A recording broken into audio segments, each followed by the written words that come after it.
ऐसे वैसे का काम नहीं है बार्सिलोना फैंस बनना। जिनके दिल ताकतवर होते हैं, जिनके दिल बड़े बड़े भाले सहन कर सकते हैं, बड़े बड़े तलवार सहन कर सकते हैं, घाव सहन कर सकते हैं, जिनको घाव पे घाव मिलने वाले हैं अभी, तो जिनको सब कुछ सहन करना पड़ेगा, स्ट्रॉन्ग हार्ट वाले बंदे को ही भगवान बार्सिलोना के फैंस बनाता है। क्यों? क्योंकि आए दिन सुबह हमको ऐसी खबर मिलती है कि भाई Nico Williams is going to come to Barcelona, और शाम को वो 2035 तक 2035 तक कॉन्ट्रैक्ट रिन्यू कर रहा है अपना एथलेटिक क्लब बिलबाओ पे। यहाँ पे सब शर्ट्स, स्टिकर्स, पोस्टर्स सब बनना चालू हो गया। रफीनिया टीम टॉक्स कर रहा है बंदे के साथ कि भाई निको विलियम्स को वेलकम करूंगा।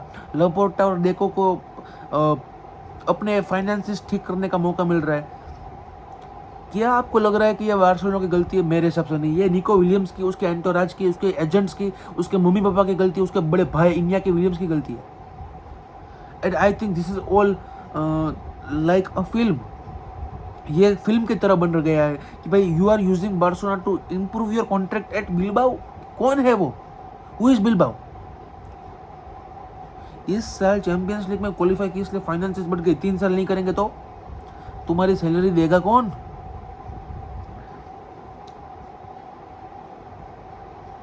तो वे ही ट्रीटेड बार्सिलोना पहले तो खुद आकर देखो के दरवाजे पर नॉकिंग किया, नॉकिंग, और हमने उसको बुलाया नहीं था। पहली बात तो हमको उससे कोई लेना देना नहीं था। आई वॉज हैप्पी कि भाई लुइस डियाज के साथ जा रही है बार्सिलोना, क्योंकि भाई if you have second thoughts about joining Barcelona you are no longer service to us.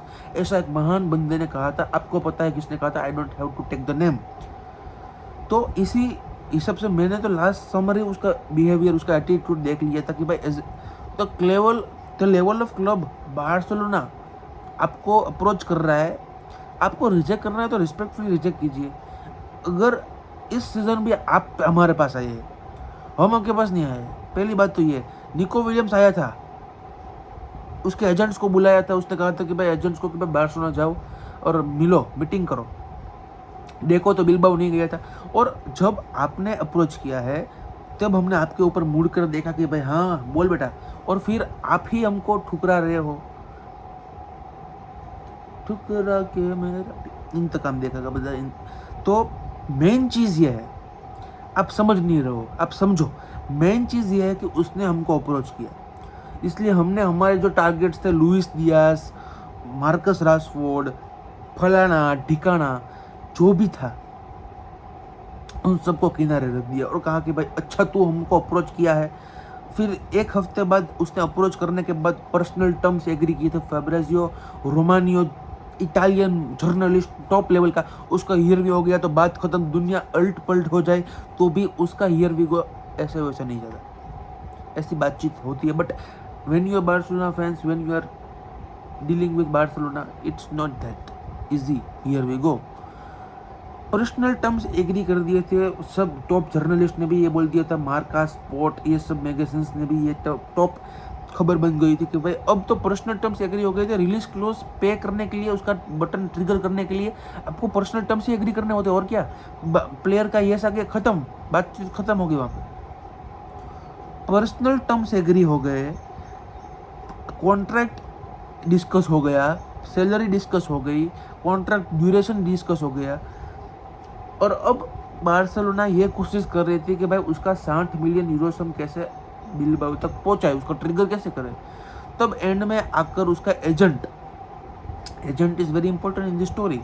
Agent आकर ये बोलता है कि भाई आप 60 मिलियन यूरोस दे दोगे, आप 62 मिलियन यूरोस का रिलीज क्लोज पे कर दोगे, हमें उसकी कोई दिक्कत नहीं है और दिक्कत होनी भी नहीं चाहिए हमें। बट आप उसको रजिस्टर कैसे करोगे? अब उनको भी पता चल गया है कि भाई बार्सिलोना बेरोजगार टीम है, उनको भी पता चल गया है। उनको ये पता चल गया है कि अगर हमारे 62 मिलियन यूरोस देने की औकात है बट हमारी रजिस्टर करने की औकात नहीं, उनको ऐसा लगता है। यहाँ पे जॉन लपोर्टा, यहाँ पे डेको, यहाँ पे उसका सगा भाई, चचेरा भाई, सभी बोर्ड ऑफ डायरेक्टर्स की मीटिंग कर सब पागल तो नहीं बैठे इतने बड़े क्लब, इतने बड़े लेवल पे जब डील होती है कि भाई आप किसी प्लेयर के लिए 62 मिलियन यूरोस दे रहे हो, फिर आप उसको रजिस्टर नहीं कर पाओगे। ऐसी गलती एक बार होती है जो हमने लास्ट टाइम कर दी थी डैनी ओल्मो के टाइम पे। हर बार ऐसी गलती नहीं होती है। और उसके सर पे भी इलेक्शन है, जोहान लपोटा के सर पे भी इलेक्शन है। और अगर वो, उसको पता है, वो उसकी पूरी तैयारी में होगा कि भाई अगर ये डील कोलैप्स हो जाती है देन व्हाट इज नेक्स्ट। ये उसके पास लास्ट विंडो है before the election. He have to do everything possible to make again himself a clear candidate. और मैं उसकी बारे में बात नहीं कर रहा हूँ, मैं बात करना चाहता हूँ निकोलस विलियम्स के बारे में। वो अफ्रीकन बंदा जिसके मोमबत्ती है बालों पर। I want to talk about him. I want to talk about his attitude. I want to talk about his agent's attitude. The disrespect he has provided to my club. बंदा नहीं आया, I am happy, I am more than happy कि बंदा नहीं आया, क्योंकि भाई ऐसा बंदा चाहिए भी नहीं।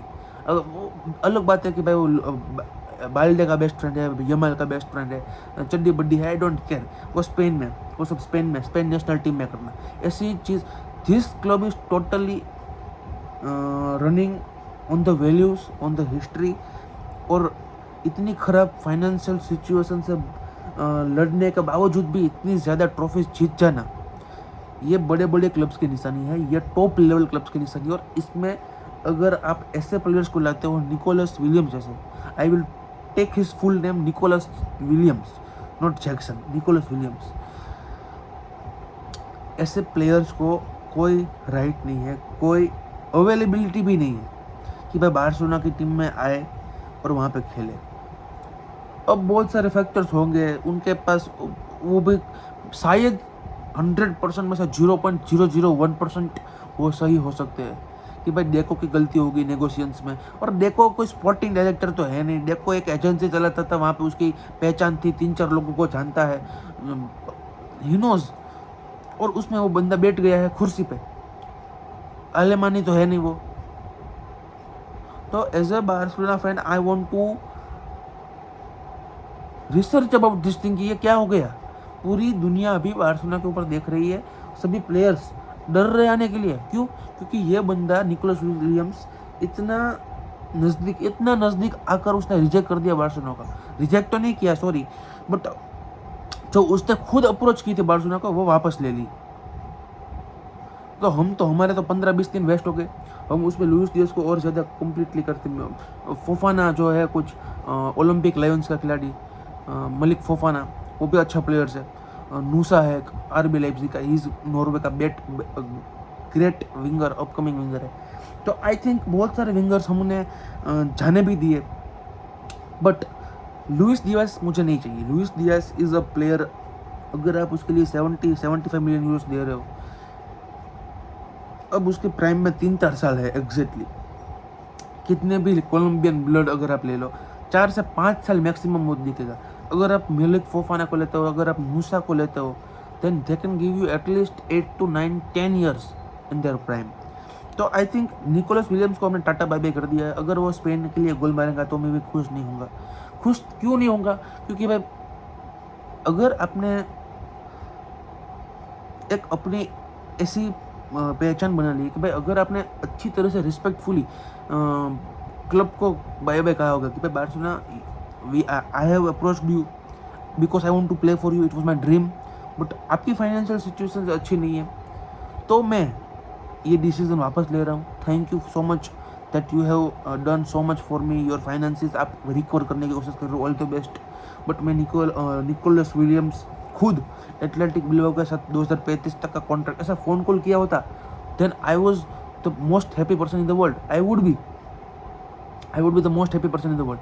बट FC बार्सिलोना को ट्विटर हैंडल पे एथलेटिक क्लब से पता चल रहा है कि 2035 तक का कॉन्ट्रैक्ट साइन कर चुका है। और उसके अगले दिन उसने लोपोटा ने उसके प्रीवियस डे ही लपोटा ने निको विलियम्स के साथ एजेंट के साथ बात की थी। तब तो उसने कुछ बोला नहीं था एजेंट ने, तो क्या उसके प्रीवियस दिन पता नहीं होगा उसके एजेंट को कि भाई वो रिन्यू करने वाला है कॉन्ट्रैक्ट? क्या 2 घंटे में सब फाइनल हो गया? डिटेल्स, 10 मिलियन यूरोस की सैलरी, 10 साल का contract. I don't think so, it is a total disrespectful. आज से मैं निको विलियम्स नहीं कहूँगा, मैं आज से उसको लुइस फिगो कहूँगा। The new Luis Figo is in the house. मिलते हैं नेक्स्ट वीडियो में।